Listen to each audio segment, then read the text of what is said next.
and so on. He's lectured in all sorts of wonderful places. But actually, I've not met David before today. I feel a particular affinity immediately, because the main place David's working these days, or the main two places, are in the southwest of England, around Devon, and there's just such a buzz of Schumacher and transition towns and loads and loads of really good energies and really good things that come out of that part of the world. And David also has an association with Mount St Vincent University in Halifax in Nova Scotia. And we were talking a little bit about that before, and I connect particularly with an outfit called Authentic Leadership in Action, which is to do with, comes out of the Shambhala Buddhist tradition, who are doing, as far as I'm concerned, globally leading work around leadership in Halifax, Nova Scotia, and run their events there. So anyone who's coming from Devon and Nova Scotia is off to a pretty good start. And we had a really interesting bit of conversation this morning about the place of kind of working from the margins, working from the edges, and maybe in some sense there's something about Ireland's place in the world in that as well. You know, being on the edge of Europe in the same way that Nova Scotia's on the edge of the North American continent. So coming from that kind of edgy place is a really exciting place to start from. And the idea of this morning, as I understand it, is not for you to receive a truth, but hopefully for you to be provoked and stimulated and excited, and if I'm feeling daring, I might even say aroused. Are you going to arouse us? Wow, you're setting me up, fella. Yeah, okay, so tantalised, that's a good word as well, tantalised. So that's the kind of space we're in. And read the profile for yourselves, but no finer man for the job. So, ladies and gentlemen, David Selby to tantalise and arouse us.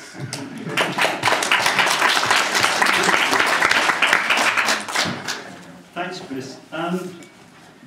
Yeah, I mean, I now represent an organisation. Is this too loud? No. It's okay. Called Sustainability Frontiers, and picking up just what Chris has said, we're really interested in the idea of growth happening at the peripheries, at the margins. The fecundity of the periphery is the kind of idea we're very interested in. If you go to our website, you'll see lots of pictures of blossom, etc. And that's based on the words of Tom Forsyth from the Isle of Egg. Go out on the limb, that's where the blossom grows. As though that's a really kind of fertile area to be at the edge. So peripheries really matter. And I want to be rather peripheral, maybe controversial this morning, by looking at transformative learning, but in interesting times, and I want to offer thoughts from a darkened corner. I'll try to explain that as we move ahead.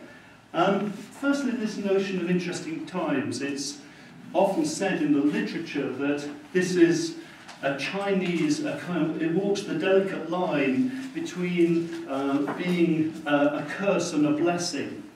And it's often put as being a Chinese statement. There's Chinese scholarship about its origins, which has been going on for years. They're coming to the conclusion it's not Chinese, and now a major claim is being made in the scholarship that it's actually a Scottish expression, as against a Chinese expression. But it carries that notion of threat and turbulence in it, but it also carries in the uncertainty and frightening aspects of the moment, it carries the potential for real creativity.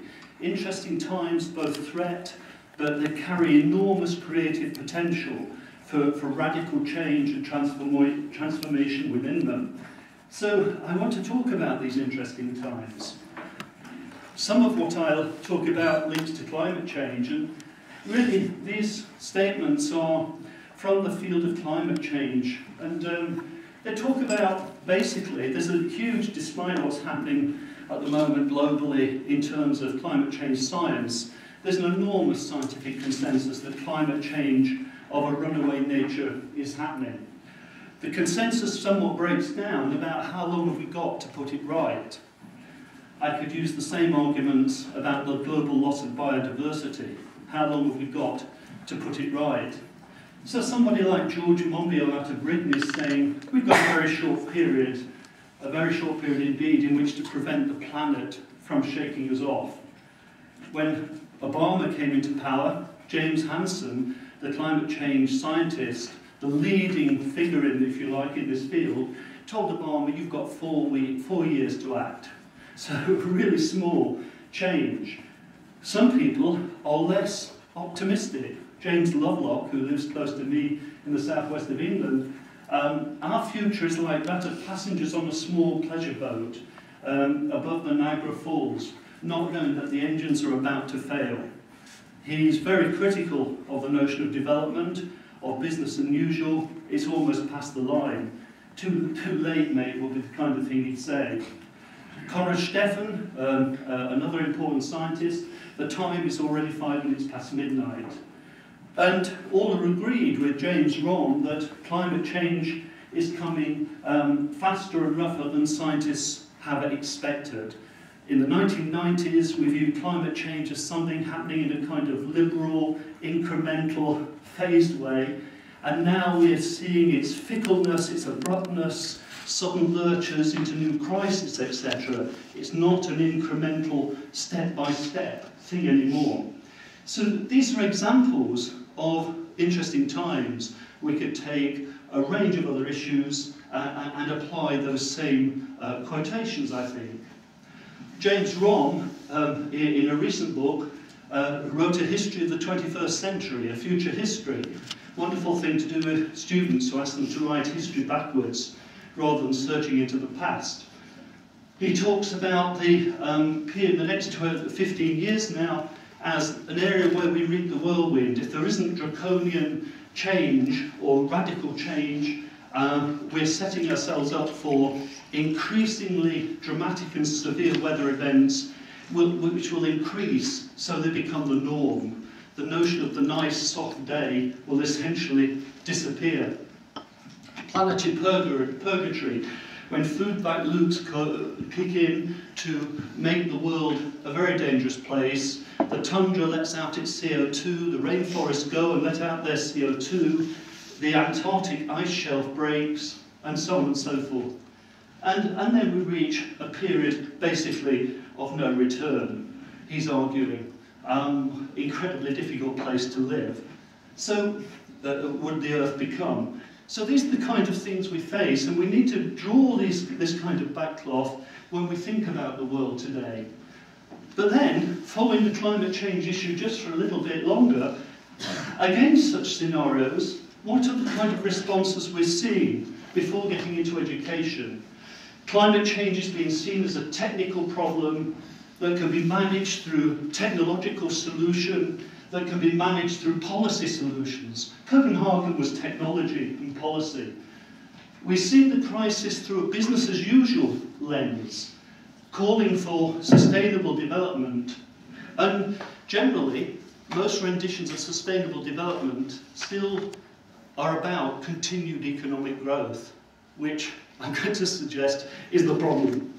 And we talk about responsible citizenship, and a critique of citizenship education might well be that it really means marketplace-friendly citizenship rather than responsible citizenship. We avoid the notion that we are living in a time of ecological, social and economic unravelling that is going to get more acute. There is, as I'm going to suggest, denial around, cognitive dissonance. I face it. I come to talk in part about climate change. What do? I get on Ryanair. We're all faced with it in different ways. We also, I think, in this present predicament, have a tendency on and on to repeat the myths we tell to ourselves. The myth of progress, the myth of unending growth, the myth of human centrality to the existence of the planet, the myth that we're separate from and dominant over nature. And I think we fail to see that we've swallowed these myths as truths beyond question.